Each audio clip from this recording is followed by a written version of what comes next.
Hey, this is John Carlos, and from CW's The Flash, I'm here with a look at the Funko Pop of Captain Cold.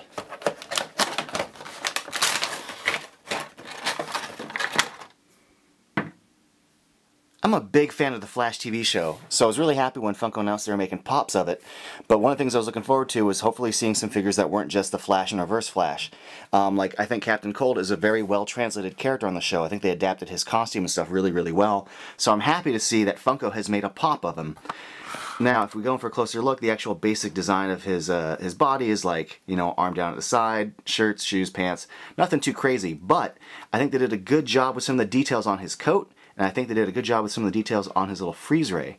In fact, if we go in for a closer look here, you can see that there's some pretty solid like sculpting as far as like the little details of the gun itself. Also, here's a look at the front of it.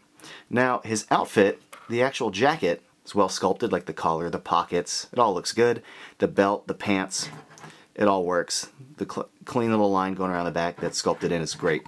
Now if you go in for a look at his feet, and we can see like just like the paint job on his shoes, like the shoelaces, pretty well done. They're not like sloppy or anything. But there is some other sloppy paint on this that I will point out.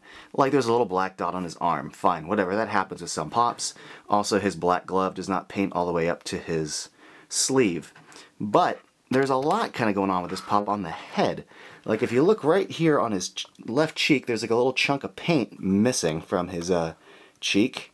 Also, and this might be hard to see because I think my lights might be washing it out, there's some sort of mistake made on his forehead, and they went over that mistake with another layer of skin paint, but you can kind of see that the skin paint's darker. You can see the brush strokes, and you can see some sort of darkness underneath the paint, so that's annoying. Also, some of the fur in his coat has, you know, little dark, unwhite painted spots in it. Skin paint is touching the top of his sunglasses. His skin paint is bleeding onto his right cheek.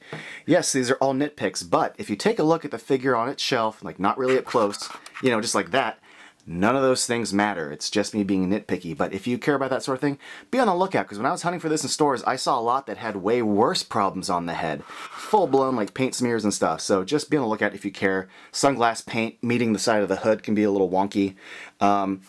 But if you don't care about any of those kind of issues, the actual head sculpt itself is pretty well done. I think, you know, the rest of his hood looks fine, and the sculpting of the fur is pretty damn well sculpted. I gotta say, it's a good achievement of the effect, which I think fur content would be really hard to sculpt in a little form like this, but it reads really, really well. I like that his little widow's peak is peeking through the edge of the hood there. The sunglasses are well sculpted. Like, it totally reads like Captain Cold on the show. In fact, this pop, as a Captain Cold pop, just looks really cool.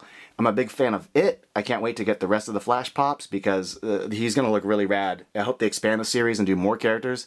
I'm a fan. Thanks for watching.